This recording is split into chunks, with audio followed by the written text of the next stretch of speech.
We're here at the 2010 Kerrville Folk Festival here with Albert and Gage, and they're about to go on stage for their performance tonight. And we wanted to ask you a couple questions about camping. If you've ever camped out here, if you have, what's your most memorable moment? You know, I've actually never camped at Kerrville. We've always been playing the night before somewhere and then going home afterwards.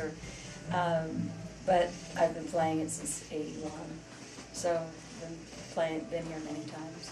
And probably my most memorable Kerrville was it was my first gig after my son was born, and he was 2.5 weeks late. So it was supposed to be, 8 weeks into his life, and instead it was about 6 weeks into his life.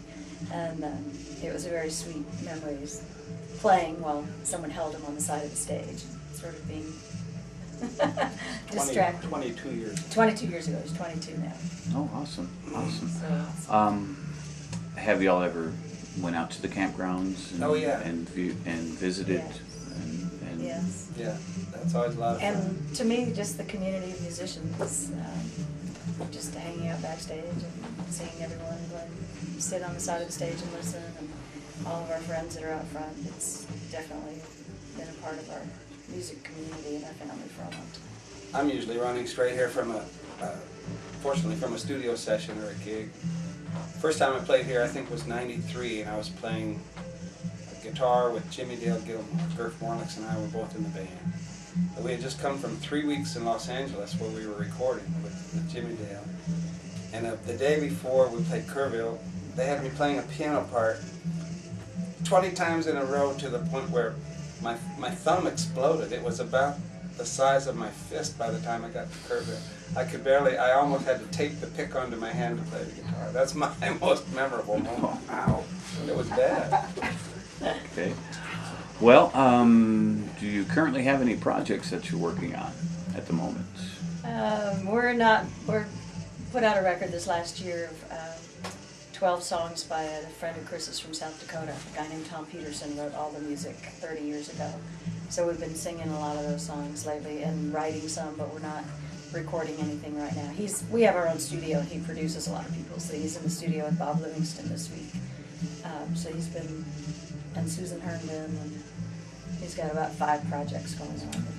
We just released a single called Wings of War for Memorial Day. Christine's uncle died in a plane crash in World War II, and we were touring in England with Slade Cleaves and happened to be close to Cambridge Military Cemetery and found his grave, and wrote a really cool song, and I made a video about that experience. We found his grave like 60 years, almost to the day after he had passed away. That's amazing. Yeah, it was called Wings of War. Well, that's great. That's great. How can the people today find you on the web?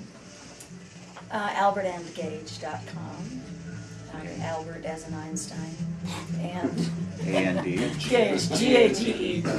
Okay. All our music is at Moonhouse Records. It's our own label, moonhouserecords.com. Okay. Well, very good. It's very nice meeting with you both today, and we look forward to your performance tonight. Thank you. And for any women experiencing the challenges of menopause, the book that Mary Lou Park, a Kerrville person for many, many years, wrote, an excellent resource, available probably at maryloupark.com. All right. And again, we thank you both. Thank you. Thank you.